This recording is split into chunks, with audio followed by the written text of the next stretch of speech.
Welcome to the Gals Guide podcast. Join us on an adventure to get to know famous and infamous women from around the world. Each of our presenters has a pick. Is she ancient history? Is she breaking news? Is she safe for work? Well, that's up to each presenter. All we know is that... Fasten your seatbelts. It's going to be a bumpy night.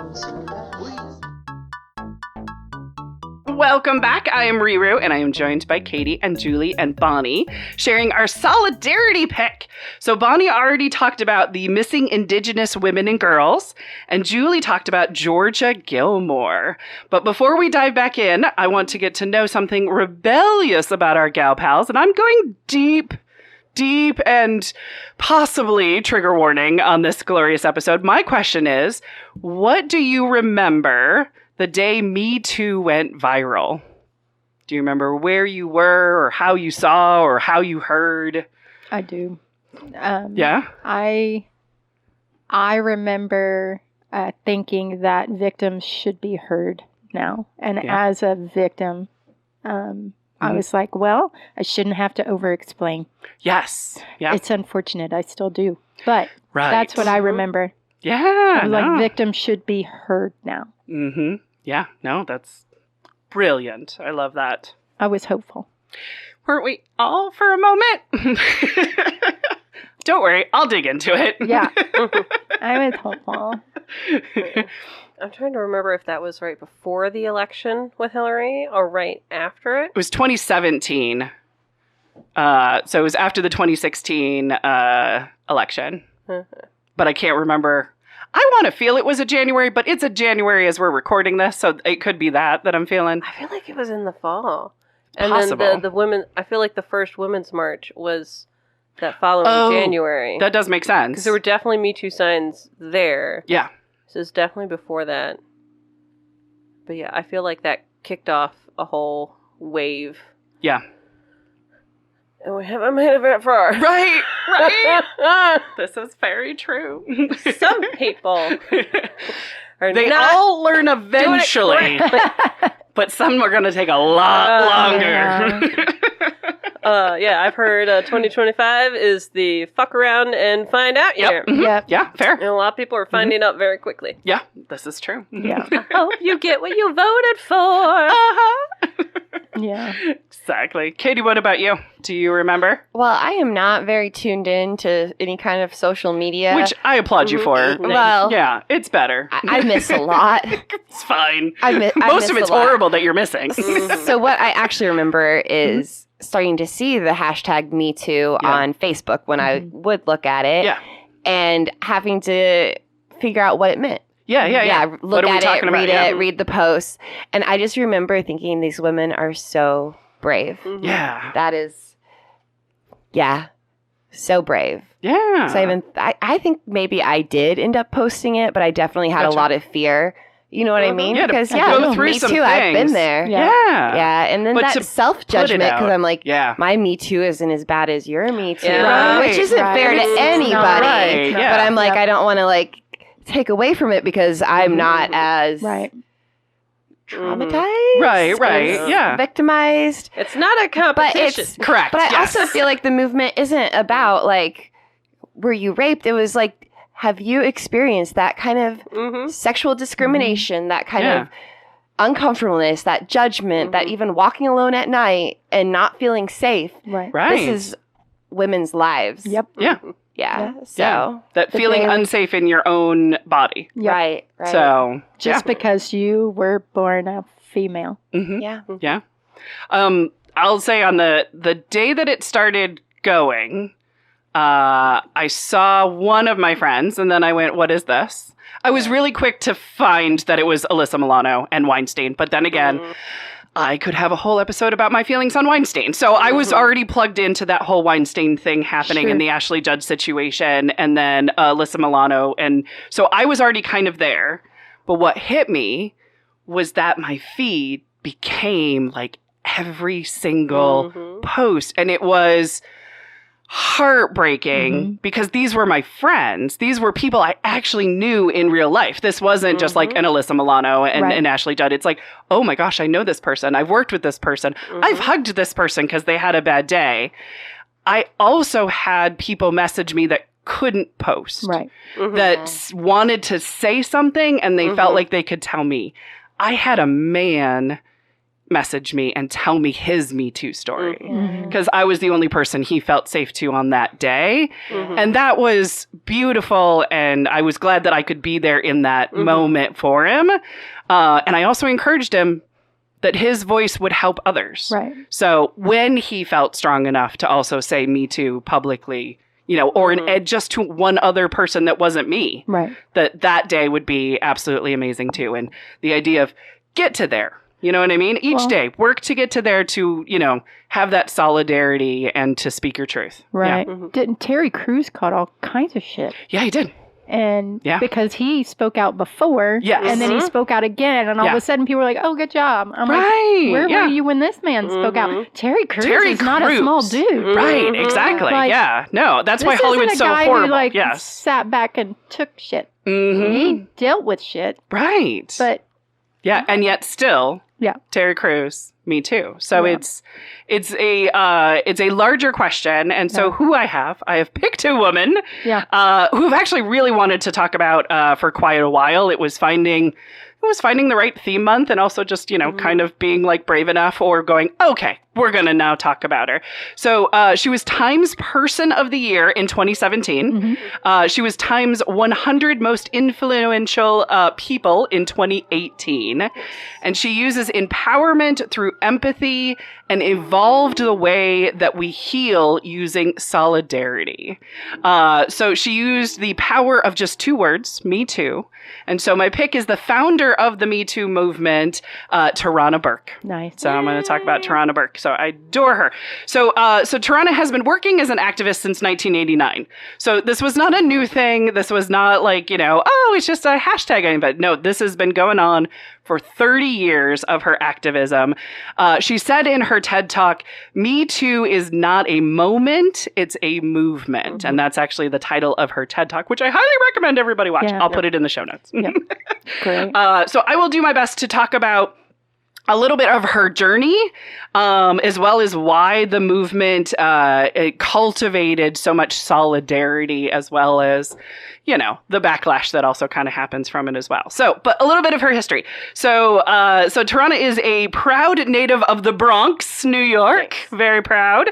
The story of her childhood is in her book Unbound.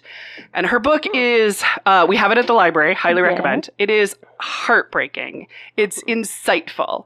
And it's raw. It's absolutely raw. She talks about being told that she was ugly and how to unpack that, how she reacted to being called that repeatedly, and how she hid that hurt. As well.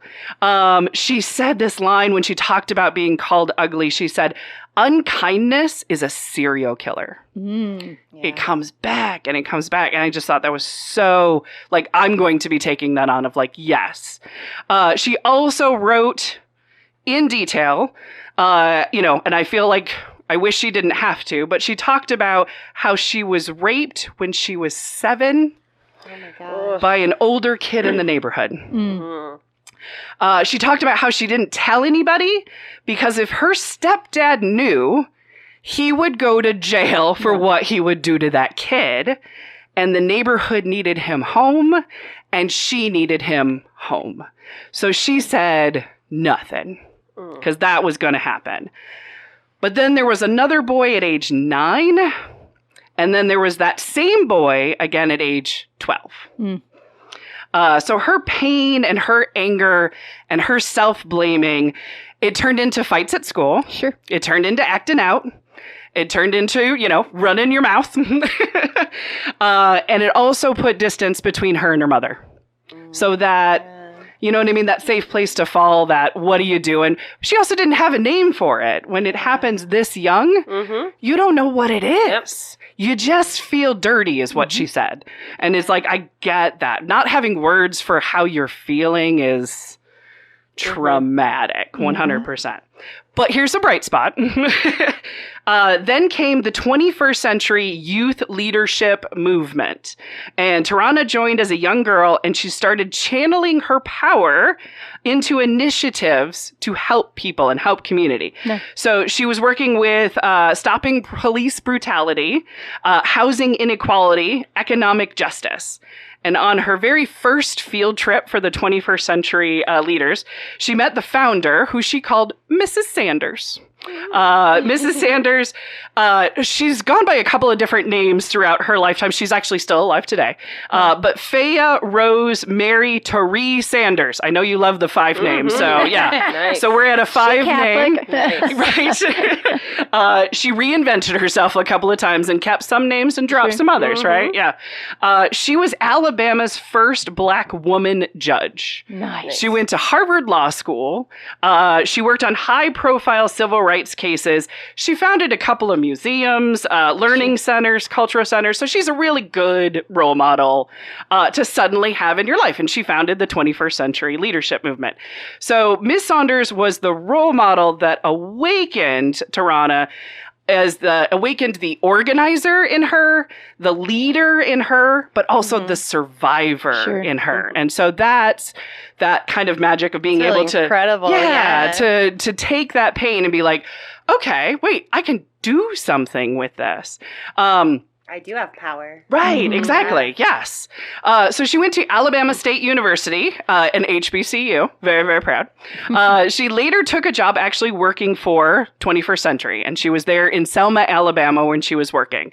And as she was working, she started to become face-to-face with dozens of Black girls with stories of sexual violence and with abuse and with exploitation. She talks in detail about the first girl that came to her, and she freaked out. And she really feels bad about how she reacted, but it was because she hadn't dealt with what had happened to her. Her own trauma. So she was, she was in her own way, and she used that later to never do that again to another girl who, confidently told her story. So she needed to work on her own healing so she could help others. So one night, her body, her spirit, and her mind decided pretty much against her will that it was going to process the trauma, and it was going to process it that night, and it was really going to come to fruition for her. Sure. So she was seeing so many young girls around her. She knew she needed to deal with this. So she had this emotional storm of fear and grief and reflection, and she started writing down questions of what can I do and how can I do something about this? And she grabbed a piece of paper. She took it out to start writing down these questions, and she wrote at the top of it with huge letters, "Me too." Nice. And that's what started this kind of process. Yeah. She had to acknowledge that it happened to her as well. So later, a decade later, from writing it down on a piece of paper, a decade later, it went viral on social media. And it's actually the prologue in her book, because she was terrified when she saw people were using her words. So she thought the work that she had been doing would turn into a joke. Or that she would be erased from history. That somebody else would claim it. Yeah. And all that work that she had done for 10 years with this particular, just 2 words, you know what I mean? Right. That would be erased. She had every reason to be scared that white women would take credit for something like this because, a Black woman has never been erased from history before by this. So it happens too damn much. So she had every reason to be scared about that. But she did emerge as a global leader, and she led the conversation about sexual violence. So from her bio on her website, sometimes I love it when a woman writes her bio and it's so brilliant that there's no way that I'm going to paraphrase it because it's brilliant. She has on her website. Goals, y'all. I know, right? Have a great bio on your website. Oh, my goodness. So it says she placed the focus back on survivors and the need for survivor-centered and survivor-led solutions. Her theory of empowerment through empathy is changing the way the world thinks and talks about sexual violence, consent, and body autonomy. So Tarana uses her platform to share messages that our healing is possible, that survivors are leaders, and that ending sexual violence is a social justice priority. Wow. Right? Exactly. Oh, yeah. I know, right? Mm-hmm. All those things. Yes. So she founded Me Too as a nonprofit in 2018.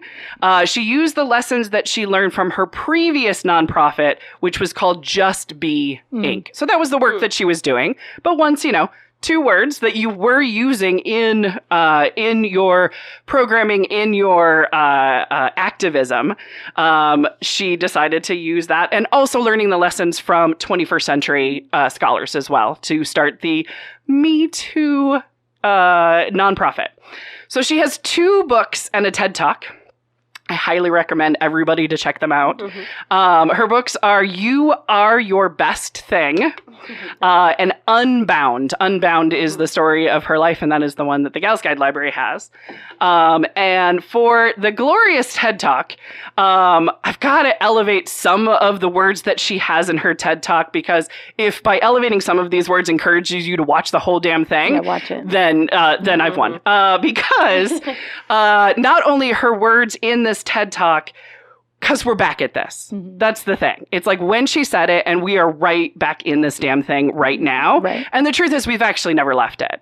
So it's the same as when she talked it than it is now. So things haven't gotten better for women since Me Too. No. It has not. But we had this amazing moment of solidarity where we spoke up. And we shocked the world with how damn many people and how widespread this trauma is.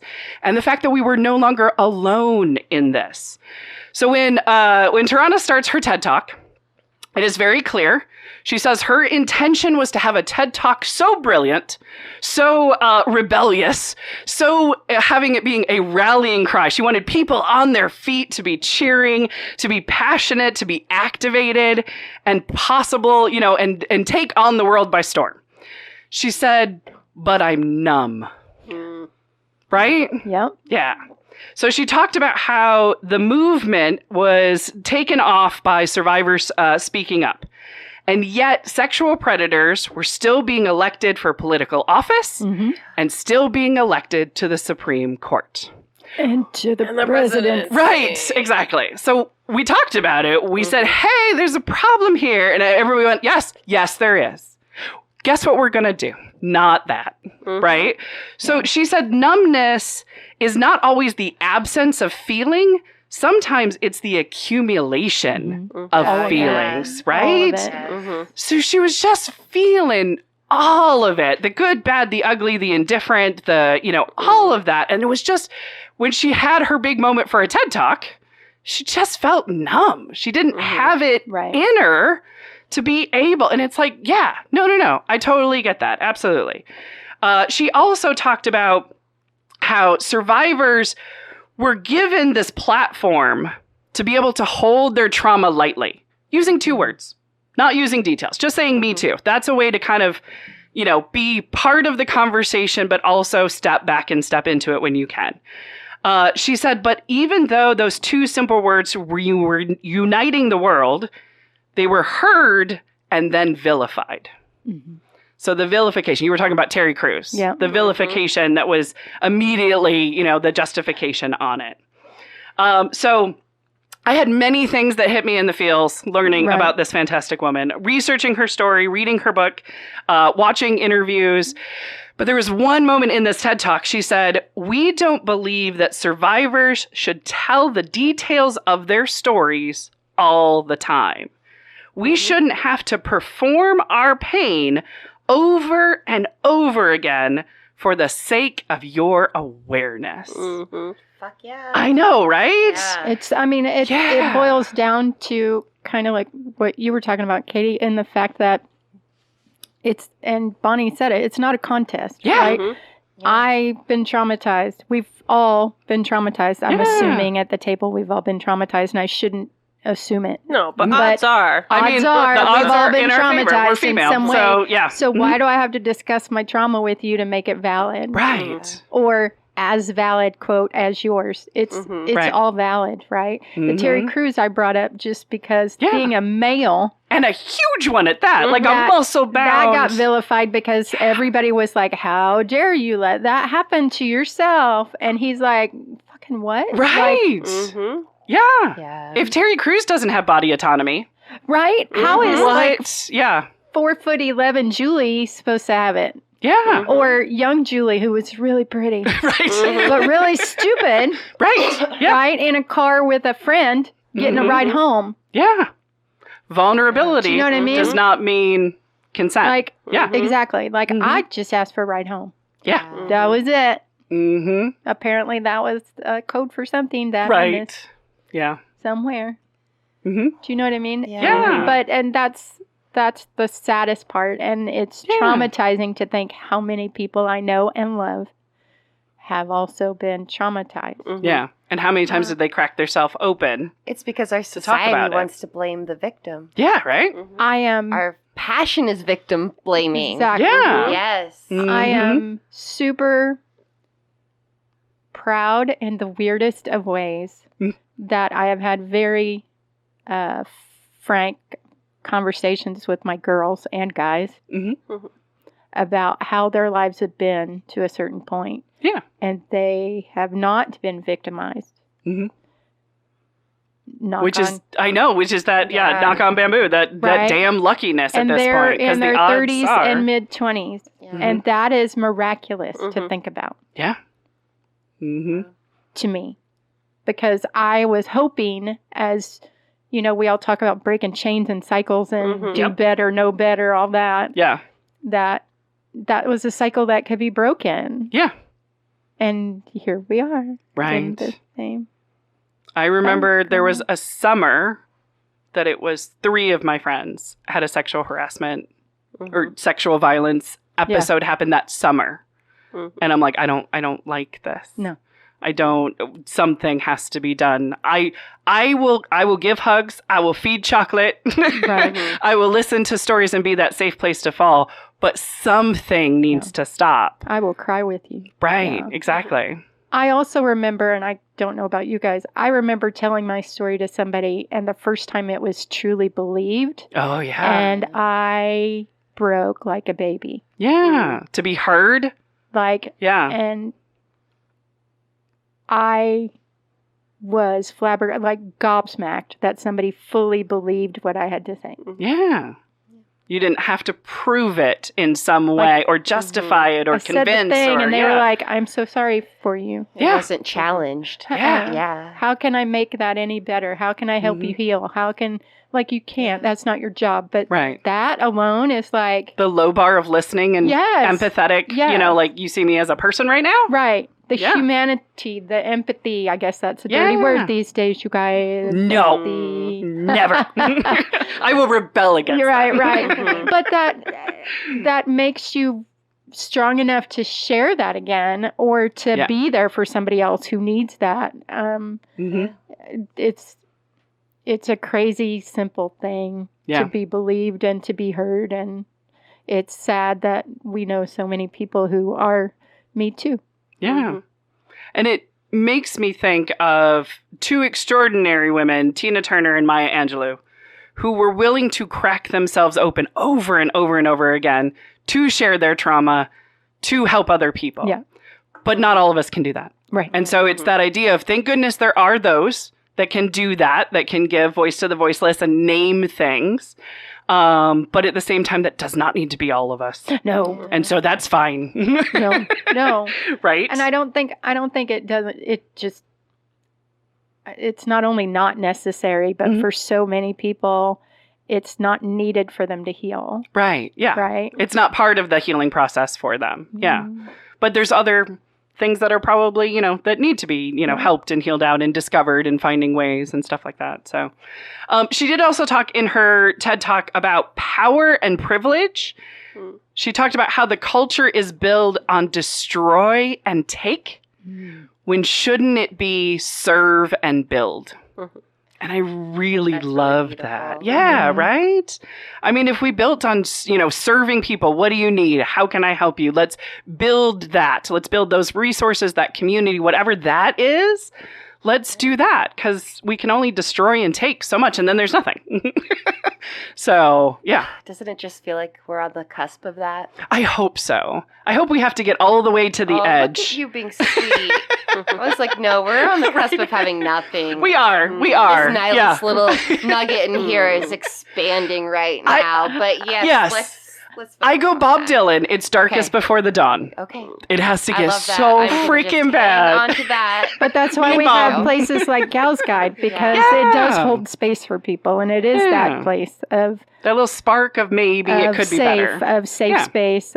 We call it at our house a soft place to fall. Yeah, that's what it's designed to be. Everybody should have a soft place to fall or to fail or whatever, or feel like they can just be. Yeah. I literally showed up in pajama pants. Yeah. So, I've had people come in crying. I mean, just people with tears on the stairs coming in, and they're full on crying when they enter the library. I just did that because I made it up the stairs. And also pajama pants. Yes, I know. You made the stairs that day. So proud. I have to say, my favorite thing about tending the desk at Gal's Guide Library is, it might sound contrary, but it's how disappointed people are when they see it's me. Because they all come to talk to Riwo to solve it out, talk it out, to have her wisdom, I don't want that for advice, anybody who runs the desk. expertise. And they see me and they're like, oh, yeah. Or is she going to be in later? But you know what? It makes me feel so good because you've created such a good space for people and have been such a resource and inspiration. So, but I will tell you, I've had that experience many times where it's like, oh, it's you. I'm like, yes, it is I. People, Katie is brilliant too. Be nicer to Katie. Whoever's watching the desk, come on. It's usually so I can go be. Will she be in later with the head tilt? Will she be in later? I'm like, no, she's off today. It's a miraculous day. Or I'm at another event. Like I'm doing this to somebody new who will hopefully come in just like you have. But it's the head tilt. Oh, I'm sorry. I hate that for both. No, stop it. I love it. Great. That's why we come here. That's exactly why we come here. You know, and that's those people that have been in, they've come back, they're whatever. Yeah, the they new probably had a people question show up for and me. they're just like, oh. And I'm like, yes, let me tell you. I'm sorry, I won't shout. You too. But I mean, you might even have new people. You might even have better book selections than I do, because they'll come in and be like, what do you recommend fiction-wise? I'm like, I don't really read fiction.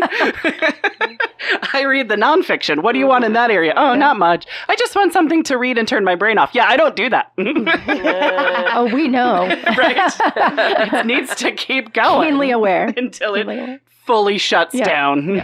No. But I do have, I'll wrap up a glorious Tarana story that the movement that she created is about the far-reaching power of empathy. And I freaking love empathy. It is something that I hold very much true. It's I call it humanity, but you know, caring that people are people. See, people will ask me, what do I think feminism is? And I'll be like, that women are people. Like, I mean, that's my definition, and I stole it from George R.R. Martin, and I'm not apologizing because it was brilliant. He just, because they said, why do you think feminism is important in your writing? And he went, because I think women are people. And I'm like, thank you. That's what I'm saying from now on, because that nails it. Yes. But she had this taking our collective trauma and turning it into a collective vision. And that collective vision is a world without sexual violence. And she says, full stop, it can happen. We're going to have to work even harder currently. Yeah. But she believes it can happen, and she is working on it right now. Love that. So I really think she needs our help. She needs everybody's help. And so visit her website, either Tarana Burke, Tarana Burke, because I know everybody's listening and they're typing it right now as they're driving, right? In their phone. There's also the Me Too website is actually Me Too Movement, but spelled MVMT.org. So you can search for it, the Me Too movement, and Google will help you find it. I will also put links in the show notes too. But if her story has moved anything in you, just learn more, see how you can help, right? So it's going to take all of us again and again and again, but I think she knows how to get us there. Yeah. So I think we should listen to her. Should I wrap us up? Yeah. The one thing that I remember from, because like, keep having like little things that pop up, and then the dudes want to twist it to another thing, like the would you rather be alone in the forest with a bear or a man? After a little bit, the dudes were like, well, would you rather be in the forest with a woman or a bear? I'm sure there was, but I don't remember any dudes trolling the Me Too movement. Right. Yeah. I think it was overwhelming. Yeah. It was so powerful with 2 little words.